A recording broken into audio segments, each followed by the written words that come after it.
Assalomu alaykum hammaga, aziz ustozlar va kuchli matematiklar. Demak, bugun Poza kitobidan yechimlarimizni boshlaymiz, ya'ni mavzularimizni asosan. Xo'p, demak, birinchi mavzuyimiz bu burchaklar mavzusi. Demak, bu kitobdan o'tishimizni aytib o'tib ketdim. Xo'p, darsni kim olib o'tadi? Darsni men Jamshid Sobirov o'zim olib o'taman, hamma darslarni. Demak, kanalim nima edi bilasizlarmi? Kimdir bilmaydigan bo'lsa, bu Poza geometriya Telegramdagi kanalimiz. Poza geometriya. Mana shuni yozsangizlar chiqadi. Poza geometriya kanalida darslarimiz bo'lib o'tadi. Demak, YouTube'da ham darslarimiz bo'ladi, YouTube kanalimizda. Asosan YouTube'ga joylanib boriladi o'zi darslarimiz. Demak, mavzuni boshlaymiz. Ta'riflardan boshlaymiz. Demak, bu mavzuda nima ta'riflar bor? Demak, to'g'ri chiziq ta'rifi bor. Oddiy to'g'ri chiziq ta'rifi bu. Ya'ni ikkala tomondan chegara bo'lmasligi kerak. Endi nurda qarang, to'g'ri chiziqda nima bo'lmadi? Chegara bo'lmadi mana. Endi nurda bitta tomondan chegara bo'lardi va ikkinchi tomon cheksiz davom qiladigan chiziq edi. Kesma esa bizda ikkala tomonda ham nima bo'lishi kerak? Chegara bo'lishi kerak. Ana endi burchak turlaridan boshlaymiz. Bu yoyiq burchak. Mana, ya'ni 180 gradusga teng bo'lgan burchak bu. Xo'p, keyingisi bizada mana bu 90 gradusli burchak. Ko'rayotgan bo'lsangiz, bu burchak 90 gradus hisoblanadi. Ya'ni mana bu yerdagi burchak 90 gradusga teng. To'g'ri burchak. Ana endi bu yerda o'tkir burchak bor. O'tkir burchak bu 90 gradus hamda 0 gradusning orasidagi burchak. Ya'ni 90 dan kichkina bo'lgan burchaklar bizada nima bo'ladi? O'tkir burchak bo'ladi. Xo'p, mana bu yerdagi burchak, demak, qanaqa burchak ekan? 90 gradusdan kichkina burchak. Xo'p, bu esa o'tmas burchak. O'tmas burchakni hamma biladi menimcha. Bu ham 90 bilan 180 orasi, ya'ni 90 gradusdan qanaqa burchak?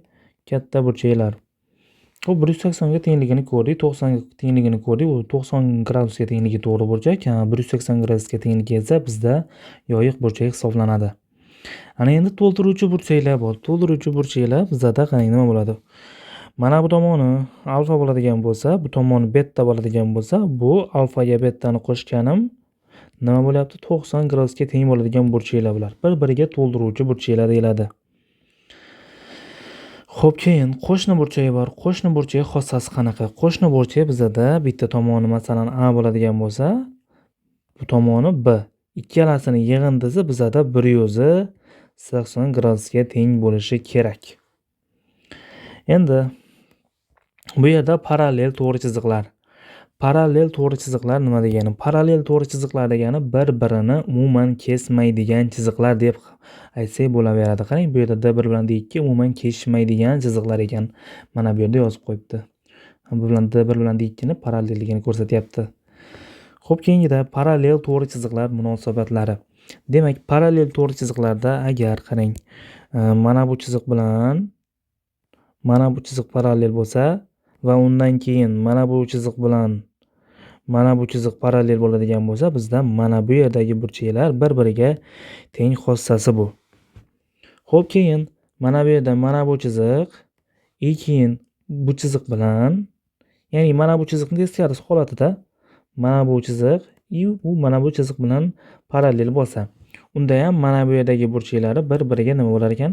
Teng bo'lar ekan. Xo'p, keyingi xossasi bu yerda mana bu yer bu parallel, bu bilan parallel bu bo'lsa va mana bu A ga buna bu parallel, unga esa bu parallel. U paytda esa mana bu A ga B ni qo'shganim 180 gradusga teng bo'lar ekan. Xo'p, keyin mana bu yerda x, mana bu yerda y. X ga mana qarang, mana bu chizig'i parallel bo'lyapti bu chiziqda.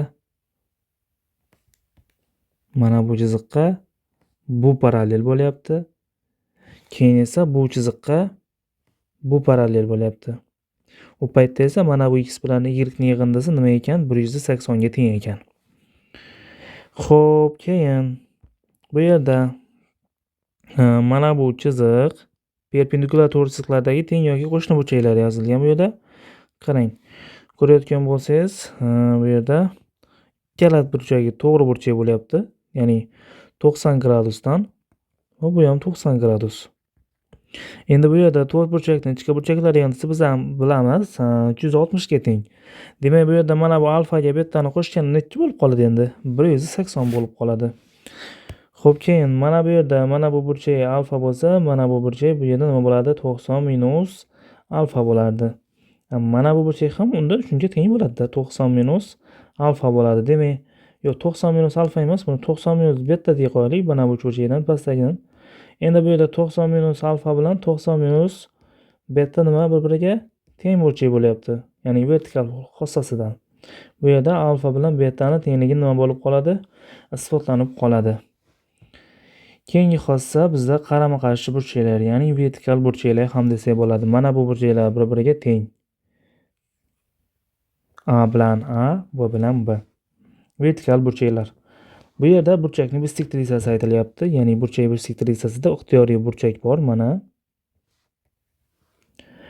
Bularning o'rtasidan chiquvchi chiziq bor. Mana shu bisektrissa bo'ladi. Bu x bo'lsin, bu y bo'lsin. Bu yerda x bilan y bir-biriga teng bo'ladi. Ya'ni bu bisektrissa xossasi. O'zi bisektrissa deb burchakni tenglikka ajratuvchi chiziqqa aytiladi.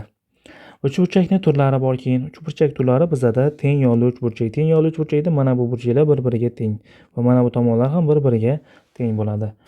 Teng tomonli uchburchakda esa, demak, uchala tomon ham teng bo'lganidan keyin 180 gradus bo'ladigan bo'lsa, ichki burchaklari yig'indisi 60 gradusdan bir-biriga tarqaladi, 60 gradusdan, demak. Xo'p, endi keyingi xossa bu yerda turli tomonli uchburchak deyapti. Bu yerda x ham, y ham, z ham bir-biriga teng bo'lmaydi. Alfa ham, beta ham, gamma ham bir-biriga teng bo'lmaydi. Bu gamma emas, kechirasizlar, teta ekan. Alfa, beta, teta bir-biriga teng bo'lmaydi. Ana endi birinchi qoidadan boshlaymiz. Asosiy qoidalarimiz mana shu yerdan boshlanadi. Demak, bu qoida birda nima deyapti? Alfa bilan alfa bir-biriga teng deyapti. Bu burchaklar bizda ichki almashinuvchi burchaklar deyiladi. Ya'ni mana bu burchak bu burchakka teng bo'ladi. Xo'p, bu D1 bilan D2 parallel holatda faqat. Demak, qarang, misollari qanaqa bo'ladi? Masalan, qarang, birinchi masalada nima deyapti? Mana bu yer 40 gradus bo'ladigan bo'lsa, bu burchak necha gradus deyapti? Yuqoridagi chizmaga asosan bu 40 gradus bo'ladigan bo'lsa, bu ham nima bo'ladi? Albatta 40 gradusga teng bo'ladi. Demak, javobimiz 40 gradus.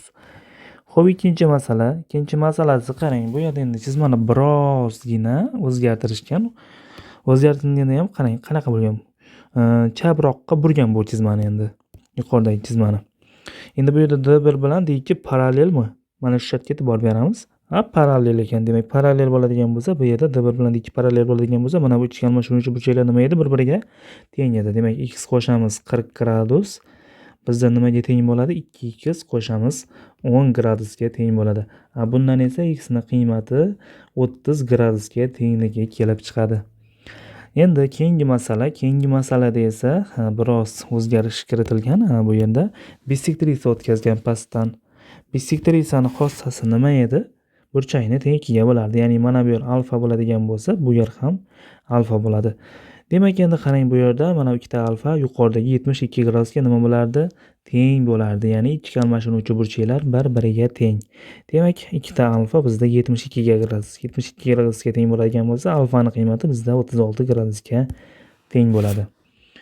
Demak, qoida 1ga oid misol va masalalar ko'rib o'tdik. Demak, qoida 1 ketdi. Ikkinchi qoidaga oid xossalarda endi bular asosan. Demak, bu yerda D1 bilan D2 parallel bo'ladigan bo'lsa, alfaga betani qo'shganim nima deyapti? 180 gradusga teng deyapti. Demak, bu ham bitta xossa. Demak, alfaga betani qo'shsam necha ekan? 180 gradus ekan. Demak, unga oid misollarni ishlashni boshlaymiz.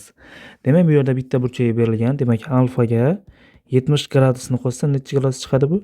Demak, 180 gradus chiqishi kerak. Faqat qarang, mana bu D1 bilan D2 holatda o'rildi. D1 bilan D2 parallel bo'lmaydigan vaziyatda alfaga 70 ni qo'shsam 180 bo'lmaydi. Bu vaziyatlarga ham e'tibor beramiz. Demak, bu yerda alfaning qiymati endi bizda 110 gradusga teng bo'lar ekan. Xo'p, endi keyingi masala bizda ikkinchi masala. Ikkinchi masalada nima deyapti?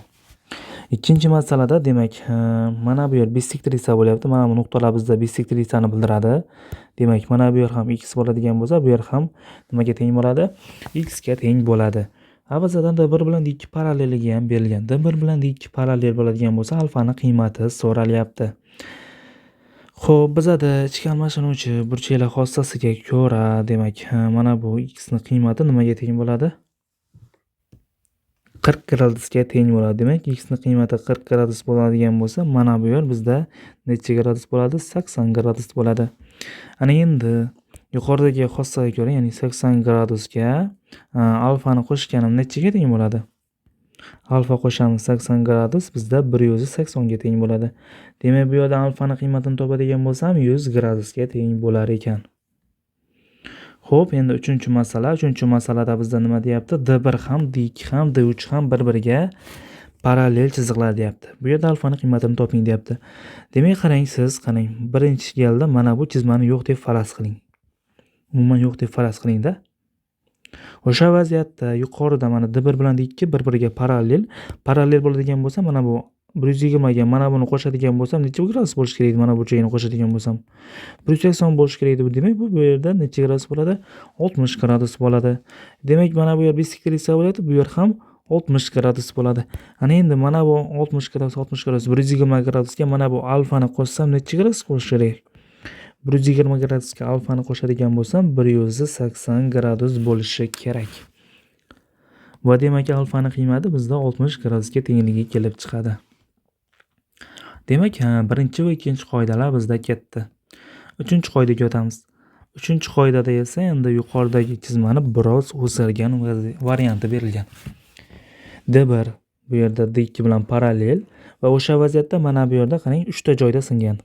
1, 2 va 3 ta. Demak, 2 ta joydan singan vaziyatda 180 gradusga teng edi. Endi esa bu vaziyatda 3 ta joydan singan vaziyatda nima bo'lyapti? 360 gradusga teng bo'lyapti. Demak, qarang, buni isbotlash uchun nima qilaman? Buni mana bunaqa qilib chizmani o'tkazaman. Bu yerdan D1 va D2 ga parallel, bu D3 bo'lsin. Endi bu vaziyatda mana bu yer o'zi B burchagi edi. Buni mana bu yer x deydigan bo'lsam, bu yog'iga nima qoladi? B minus x qoladi. Undan xo'p, yuqoridagi D1 bilan D3 ga ko'ra yozaman, ikkalasiga ko'ra. A ga x ni qo'shadigan bo'lsam, necha gradus bo'lishi kerak edi? 180 gradus bo'lishi kerak edi. Pastdan yozadigan bo'lsam, D3 va D2 ga yozadigan bo'lsam, bizda B minus x ga s ni qo'shadigan bo'lsam, necha gradus bo'lishi kerak? 180 gradus bo'lishi kerak. Va bundan ikkalasini qo'shib o'radigan bo'lsam, A qo'shamiz, B qo'shamiz, S kelib chiqadi. Necha gradusga tengligi? 360 gradusga tengligi kelib chiqadi. Demak, shuni qoidadan foydalanib ishlaymiz misollarni. Isbot mana shu yerda o'z yakuniga yetdi. Demak, birinchi masalada mana 140 gradus va 100 gradus berilgan. Mana bu alfani qiymatini toping deyapti.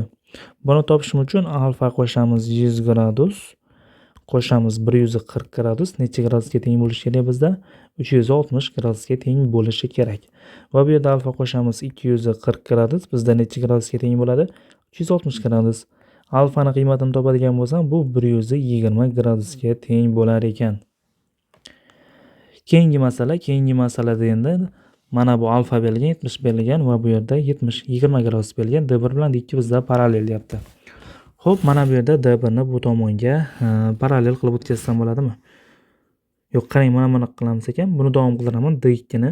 Buni parallel davom qildiradigan bo'lsam, mana bu yeri to'ldiruvchi burchagi necha bo'ladi? 160 gradus bo'ladi, yoyiq burchak bo'lgandan keyin. Endi shu yerda mana bu alfani, keyin 70 gradusni, keyin 160 ni qo'shsam necha gradusga teng bo'lishi kerak? 360 gradusga teng bo'lishi kerak. Demak, bu 360 gradus. Demak, alfa qo'shamiz 70 gradus, bu yana 200 gradusga bo'ldi. Va alfani qiymatini topadigan bo'lsam, 130 gradus bo'lar ekan. Demak, javobimiz to'g'ri, ya'ni 130 gradus ekan. Keyingi masalaga o'tamiz. Keyingi masala bizda 3-masala. 3-masalada alfani qiymati so'ralyapti. Qarang, mana bu chiziqni siz to'g'ri burchak deb tasavvur qiladigan bo'lsangiz, to'g'ri chiziq deb tasavvur qiladigan bo'lsangiz, mana bu yer alfa bo'ladigan bo'lsa, bu tomoni bizda 180 minus nima bo'ladi? Alfa bo'ladi. Ana endi mana shu joyda 110 ga 180 minus alfani keyin 150 ni qo'shadigan bo'lsak, bizda necha gradusga teng bo'lishi kerak? 360 gradusga teng bo'lishi kerak. Demak, 110 gradus qo'shamiz 180 minus alfa qo'shamiz 150 gradus. Bizda necha gradus bo'lishi kerak? 360 gradus bo'lishi kerak. Demak, bu yerdan 290 ga 150 ni qo'shadigan bo'lsam, bizda necha gradus? Demak, 290 deb yozib olay. Ayiramiz 50, bu tomonga o'tkazadigan bo'lsa, bu ham 210 gradus. Demak, alfaning qiymati bizda 80 gradusga teng bo'lar ekan. Demak, 3-qoidaga oid misollarni ishlab bo'ldik. Endi 4-qoidaga o'tamiz. Demak, 4-qoidada endi bu joyda qarang, yuqoridagi chizma endi nechaga bo'lyapti? Mana bu yerda 4 ta joyda sinalyapti. 2, 3, 4. Demak, 4 ta joydan sinadigan bo'lsa, bularning yig'indisi 540 gradusga teng bo'lar ekan. Xo'p, buni ham isbot yuqoridagidek bo'ladi, qarang. O'zi qisqacha qilib, oddiygina qilib, sodda usulda tushuntirib ketaman, qarang. Agar siz mana bu yerni birovi x deydigan bo'lsangiz, bu yog'ini y deydigan bo'lsangiz, bu yog'ini birovi z, bu yog'ini t deydigan bo'lsangiz, qarang, a ga x ni qo'shadigan bo'lsam necha gradus bo'lishi kerak o'zi? 180 edi. Keyin bu yerda y ga z ni qo'shadigan bo'lsam ham necha gradus bo'lishi kerak? 180 gradus bo'lishi kerak. Keyin t ga d ni qo'shadigan bo'lsam ham necha gradus bo'lishi kerak? 180 gradus. Va mana shu yerda ikkalasini hammasini qo'shib chiqadigan bo'lsam, bizda mana bu isbot kelib chiqadi. Ya'ni a qo'shamiz b qo'shamiz c qo'shamiz d bizda 540 gradusga tengligi kelib chiqadi. Xo'p, demak, birinchi masaladan boshlaymiz. Birinchi masalada mana bu alfa berilgan. Demak, bu tomoni qancha bo'ladi? 180 minus alfa bo'ladi. Endi shu yerda mana bu 4 ta burchagini qo'shib chiqadigan bo'lsam, bu necha gradus bo'lishi kerak? Demak, 180 minus alfa qo'shamiz 140 gradus, qo'shamiz yana 140 gradus, qo'shamiz yana 120 gradus. Va bizda bu necha gradus? 540 gradus bo'lishi kerak. Va bu yerda hisoblab chiqadigan bo'lsam, 180 qo'shamiz 140 qo'shamiz 140.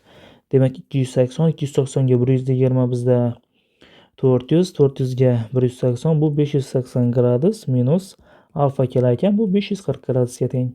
Va bu yerdan alfani topadigan bo'lsam 40 gradusga teng bo'ladi. Ikkinchi masalaga o'tamiz. Ikkinchi masala. Ikkinchi masala ham xuddi tepadagiga o'xshaydi. Demak, bu yer 50 gradus bo'lsa, bu yerga 130 gradus qoladi. Bu yer 40 gradus bo'ladigan bo'lsa, mana bu yerga 140 gradus qoladi. Endi 140 gradus qo'shamiz bu yerda 130 gradusni, keyin esa bu yerda ikkita alfa bor. Ikkita alfani qo'shib yuboraman, bu 540 gradus bo'lishi kerak. Demak, bundan nima kelib chiqadi? Mana bu 5 bu. Demak, alfa, ikkita alfa nimaga teng bo'ladi? 540 dan 140 ni ayiradigan bo'lsam 400, 400 dan 130 ni ayiradigan bo'lsam 270 gradus. Va alfani qiymatini topadigan bo'lsam 2 ga bo'lib olishim kerak. Demak, 135 gradusga teng bo'ladi. Ana endi uchinchisini boshlaymiz. Uchinchisida ham mana bu 170 qo'shamiz 125 qo'shamiz 125 qo'shamiz alfa bizda necha gradusga teng bo'lishi kerak? 540 gradusga. Demak, yozib olaman. 170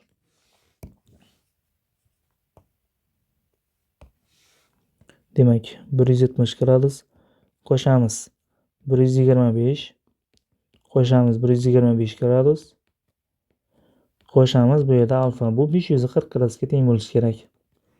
Demak, bu yerda 170 ga 250 ni qo'shadigan bo'lsam necha gradus bo'lib ketadi? 320 mi? 220 gradus qo'shamiz alfa deydigan bo'lsam, bu 540 gradus. 170 ga 250 ga 420 ekan. Demak, bu yerdan alfani topadigan bo'lsam 120 gradusga teng bo'ladi. Xo'p, demak, bu xossaga oid misol ham ketdi. Endi keyingi xossa. Keyingi xossadan oldin bitta narsani aytib ketishim kerak ekan. Qarang. Bu yerda umumiy formula kelib chiqyapti. Tepada qarang. Agar ikkita bo'ladigan bo'lsa, bu ikkita joydan singan bo'lsa, alfaga betani qo'shadigan bo'lsam 180 bo'lyapti. Bu yerda qarang, 3 ta joydan sinadigan bo'lsa, necha bo'lyapti? 360 bo'lyapti va 4 ta joydan sinadigan bo'lsa 540 bo'lyapti. Agar hozir 5 ta joydan sinadigan bo'lsa, nechaga teng bo'ladi deb o'ylaysizlar? 5 ta joydan sinadigan bo'lsa, endi 720 gradusga teng bo'ladi. Ya'ni har bitta singan payti 180 gradus qo'shilib boryapti. E'tibor berayotgan bo'lsanglar. Demak, bundan qarang, agar n ta joydan sinadigan bo'lsa qanaqa bo'ladi? Masalan, buni qilib chizildi, keyin bu ketdi va bu yerda ketdi va oxirida mana bu yerda n-chi singan burchak berildi. n ta singan bo'lsin-da, mana shu yerda bitta, ikkita, uchta, n ta va hokazo berguncha n ta tomon n ta chiziqdan nuqtada singan bo'lsin. Yuqorida ikkita joydan singanida bu 180 edi. 180. Agar 3 ta joydan sinadigan bo'lsa necha edi? 3 ta joydan sinsa 360 edi. Agar 4 ta joydan sinadigan bo'lsa nima edi? Bu 540 edi. Demak, umumiy formula qanaqa bo'lyapti? 1, 2, 3, 4. Demak, 4 ta joydan sinsa 4 dan 1 ni ayirib 180 ga ko'paytirilyapti. Bu yerda ham demak n-1 ni 180 ga ko'paytiradigan bo'lsak, bu yerda 5 bu yerda masalan n ta burchakni qo'shib chiqadigan bo'lsam, bu n-1 ko'paytirilgan 180 gradusga teng bo'lar ekan. Umumiy formula mana shunaqa ko'rinishda bo'lyapti-da. Xo'p, demak, keyingi qolsa 5-qoida. 5-qoidada endi D1 da ikki chiziqlar parallel bo'ladigan bo'lsa, demak, bu yerda nimalar berilgan? Demak, bu yerda tepadagi xossadan foydalanib mana bu misollarni ishlaymiz. Qarang. Bu yerda yordamchi parallel to'g'ri chiziqlarni o'tkazamiz. Demak, mana bu nuqtadan o'tkazaman birinchi. Bitta parallel to'g'ri chiziq. Mana bu burchagi bizda qarang. Agar mana bu tomonlarini yo'q deb tasavvur qiladigan bo'lsangiz, bu tomon necha gradus bo'ladi? 60 gradus bo'ladi. Endi bu tarafni yo'q deb tasavvur qiladigan bo'lsam, mana bu tarafi bizda 30 gradus bo'ladi. Sabab 150 ga nechani qo'shsam 180 bo'lardi? 30 ni. Ana endi shu joyda qarang, mana bu burchak bizda nima bo'lyapti? Yoyiq burchak bo'lyapti. Demak, alfa qo'shamiz 30 gradus, qo'shamiz bizda 60 gradus. Necha gradusga teng bo'lishi kerak? 180 gradusga teng bo'lishi kerak. Bu yerda alfani topadigan bo'lsam 90 gradusga teng bo'lar ekan. Ikkinchi masalaga o'tamiz. Ikkinchi masala bizda demak, yana yuqoridagi xossadan foydalanamiz. Qarang. Xo'p, bu yerdan bitta to'g'ri chiziq o'tkazib o'raman. Parallel to'g'ri chiziq u ham. Mana bu nuqtadan aniq o'tish kerak edi-da u. O'tdi, qarang. Mana bu 100 gradus bo'ladigan bo'lsa, mana bu necha gradus? 80 gradus bo'ladi. Endi bu tarafdagi qo'shnisi 100 gradus bo'ladi. Ana endi mana bu 135 bo'ladigan bo'lsa, mana bu yerga 45 gradus qoladi. Demak, bizda mana bu burchak umumiy qiymati necha gradus bo'ldi? 145 gradus bo'ldi. Demak, javob bizda 145 gradus ekan. Demak, alfani qiymati necha gradus ekan? 145 gradus. 3-masalaga o'tamiz. Demak, 3-masalada endi parallel chiziqni mana bu joydan o'tkazamiz. Bu joydan o'tkazadigan bo'lsam, qanaqa bo'ladi endi? Mana bu yerga necha gradus qoladi? O'zi mana bu 100 gradusga buni qo'shadigan bo'lsam 180 bo'lishi kerak edi. Demak, mana bu yer 30 gradus bo'lar ekan. Ana endi bu chiziqni D3 deb qo'yadigan bo'lsam, bu D3 bilan D2 ni qarayman. Endi bu tarafni yo'q deb qarayman-da endi. Yo'q deb qaraydigan bo'lsa, mana bu alfaga 30 ni qo'shadigan bo'lsa, necha gradus bo'lishi kerak? 180 gradus bo'lishi kerak. Demak, alfani qiymati bizda 150 gradus bo'lar ekan. Demak, endi 4-masala yo'q. Bu yerda 6-qoidaga kelgan ekanmiz. 6-qoidadan davom etamiz. Demak, 6-qoida. Mana bu yerdagi burchak alfa bo'ladigan bo'lsa, mana bu ham alfa bo'lar ekan, ya'ni bular mos burchaklar bo'ladi. Qarang, bu yerda bir dik parallel to'g'ri chiziqlar va uni 3-to'g'ri chiziq bilan kesib o'tdim. Mana bu yer alfa bo'ladigan bo'lsa, mana bu yer ham alfa bo'ladi. Keyin mana bu tomonlari 180 minus alfadan bo'ladi. Ya'ni D1 dik parallel bo'ladigan bo'lsa. Endi bundan boshlaymiz. Alfani qiymati necha gradusga teng? Demak, qarang, mana bu yer 40 gradus bo'ladigan bo'lsa, bu yer ham 40 gradus bo'ladi. Ana endi mana bu D1 bilan dik parallel bo'ladigan bo'lsa, 40 gradusga alfani qo'shadigan bo'lsa, necha gradus bo'lishi kerak? 180 gradus bo'lishi kerak. Bu yerdan alfani qiymatini topadigan bo'lsam, 140 gradusga teng bo'lar ekan. Ikkinchi masalaga o'tamiz. Ikkinchi masala demak, bu yer alfa bo'lyapti, bu yer 150, bu yer 70. Alfani qiymati so'ralyapti. Qarang, mana bu yer 150 bo'ladigan bo'lsa, mana bu yerdagi burchak ham necha gradus bo'ladi? Bu yer 30 gradus bo'ladi, keyin mana bu yer ham 30 gradus bo'ladi. Keyin esa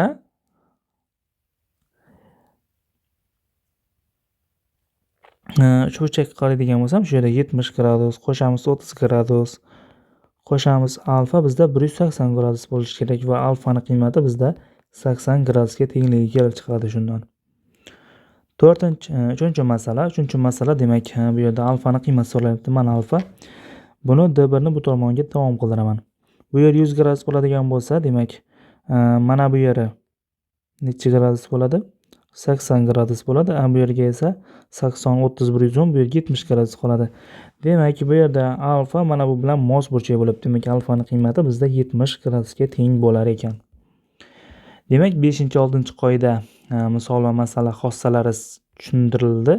7-qoidaga keldik. Demak, 7-qoida. 7-qoida nima deyapti?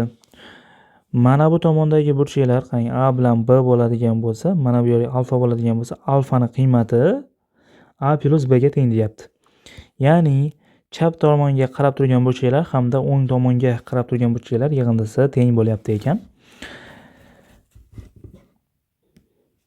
Demak, buni qanday isbotlaymiz? Qarang.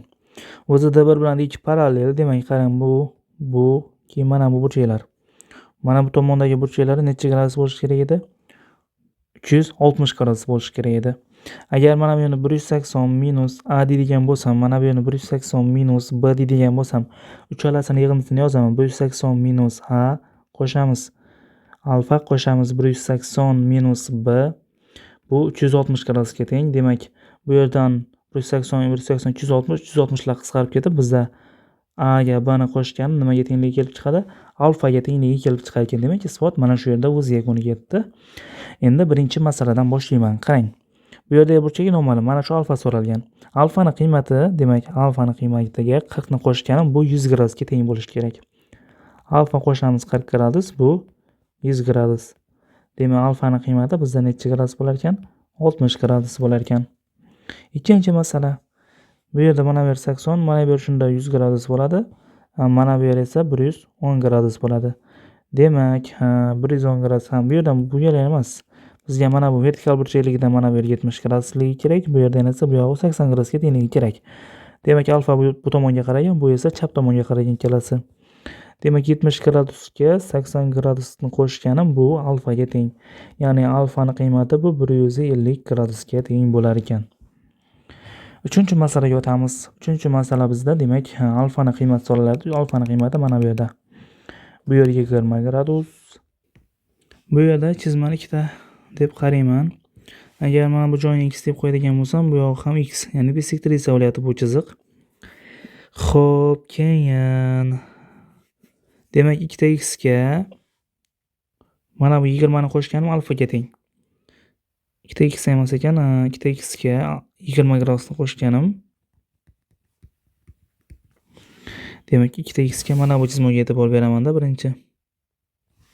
Bu, keyin mana buga, keyin bunga, keyin bunga e'tibor beramiz. Bu vaziyatda bu 80 gradusga teng bo'ladi. Va bu yerdan x ni qiymati bizda 30 gradusga tengligi kelib chiqadi. Demak, x 30 gradus ekan. Demak, mana bu yerlar 30 gradus. Bu yer ham 30 gradus. Ana endi mana bu chizmaga e'tibor beraman. Bu chiziq, mana bu chiziq, mana bu chiziq va mana bu chiziqqa. Bu yerda alfa nimaga teng bo'ladi? 20 gradusga 30 gradusni qo'shganga teng bo'ladi. Demak, alfani qiymati bizda 50 gradusga teng bo'lar ekan. Demak, 3-masala ishlandi. Endi 4-masala yo'q, yana bu yerda endi qoida 8. Umumlashgan qoidasi bor endi bu chizmani. Demak, chap tomondagi burchaklar o'ng tomondagi burchaklar yig'indisiga teng. Demak, bu qoidani, ya'ni formulasini ham tepadagi, ya'ni mana bu qoidaga o'xshatib isbotlab chiqsa bo'ladi. Xo'p, endi misollarni ko'ramiz. Mana bu yerda 40 gradus qo'shamiz 80 gradus deyman. Qo'shamiz mana bu yerda 50 gradus nimaga teng bo'ladi bu? Alfani 100 gradusga qo'shganimga teng bo'ladi. Demak, bu tomon 120, 170. 170 ga qo'shamiz. Alfa nechaga teng bo'lishi kerak ekan? 100 gradusga, 100 gradusmi? 100 gradus qo'shamiz alfaga. Alfa qo'shamiz 100 gradusga. Demak, bu yerda alfaning qiymati 70 gradusga teng bo'lar ekan. Ikkinchi masala. Ikkinchi masalada demak 20 gradus qo'shamiz 60 gradus qo'shamiz. Mana bu yerga 50 gradus yozilmagan, o'zimiz topib qo'yamiz. 50 gradus teng bo'lishi kerak bu yerda alfaga 70 gradusni qo'shganimga. Demak, bu 80 130 bo'ladi. 130 gradus teng bo'ladi. Alfa qo'shamiz 70 gradusga. Demak, alfaning qiymati bizda 60 gradusga teng bo'lar ekan. Uchinchi masala endi. Bu chiziqni davom qildirib yuboraman bu tarafga. Parallel qilib davom qildirishim kerak edi. Mana bu yerga 60 gradus qoladi. Demak, 60 gradusga alfani qo'shgani nimaga teng bo'ladi?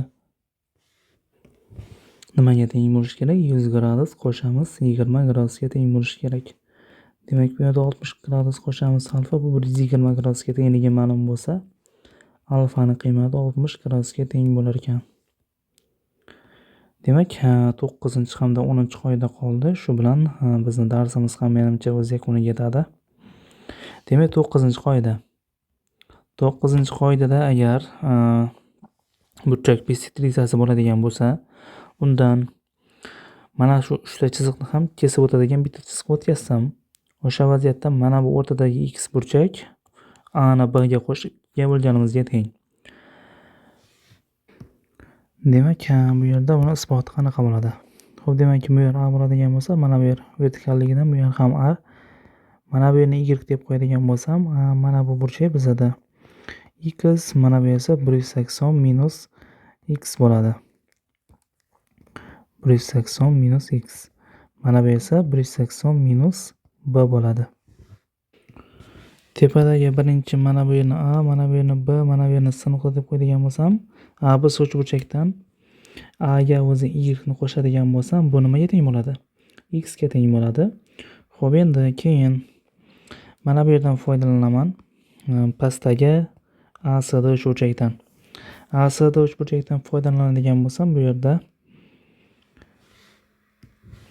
y ga 180 minus b ni qo'shadigan bo'lsam, bu x ga teng bo'lishi kerak.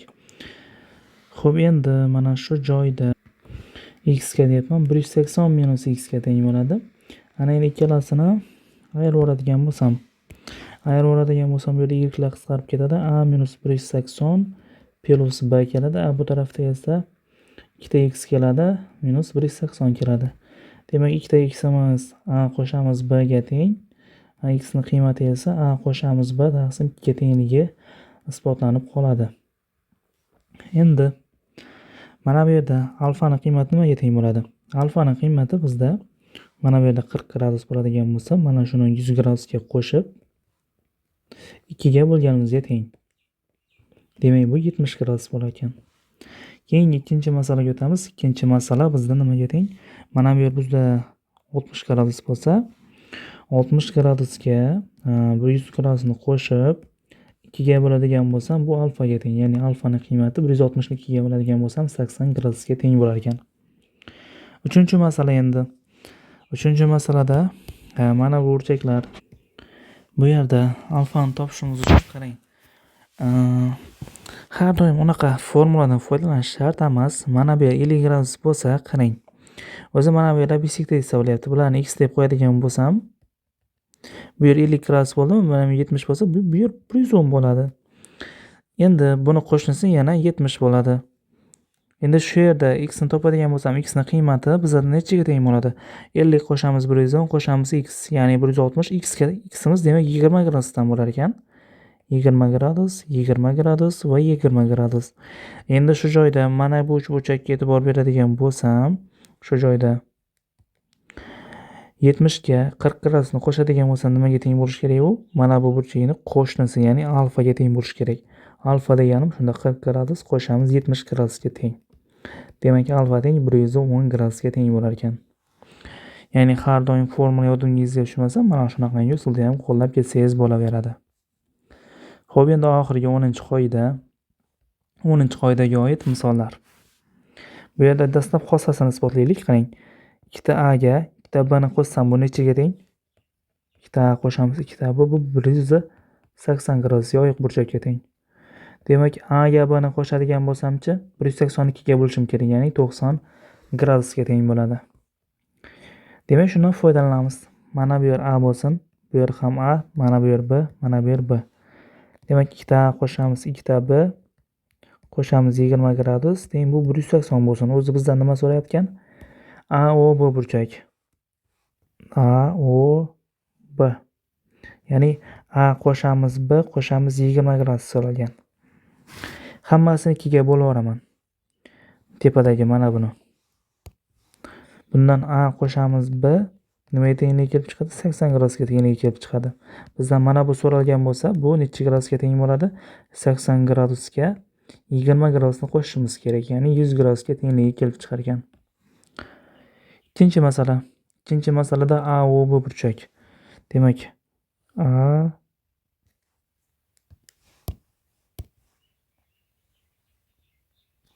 o b mana bu burchak so'ralyapti. Mana bu yer a, mana bu yer ham a, mana bu yer b, mana bu yer b. 2ta a qo'shamiz 2ta b qo'shamiz 10 gradus bizda 90 gradusga teng. Bu yerdan 2ta a qo'shamiz 2ta b nimaga tengligi kelib chiqadi? 80 gradusga tengligi kelib chiqadi. Bundan esa a ga b ni qo'shganim 40 gradus bo'lar ekan. Demak, bizda burchak a o b nimaga teng bo'ladi? 40 gradusga 10 ni qo'shadigan bo'lsam 50 gradusga teng bo'lar ekan. Keyingi 3-masala endi. 3-masalada demak, mana bu yer a, mana bu yer ham a, mana bu yer b, mana bu yer b. 2ta a qo'shamiz 2ta b qo'shamiz 40 gradus bizda 180 gradus. 2ta a demak qo'shamiz 2ta b esa demak 140 gradus bo'ladigan bo'lsa, a ga b ni qo'shsa necha gradus bo'lishi kerak? 70 gradus bo'lishi kerak ekan. A O B burchak bizda qanaqa endi? A O B.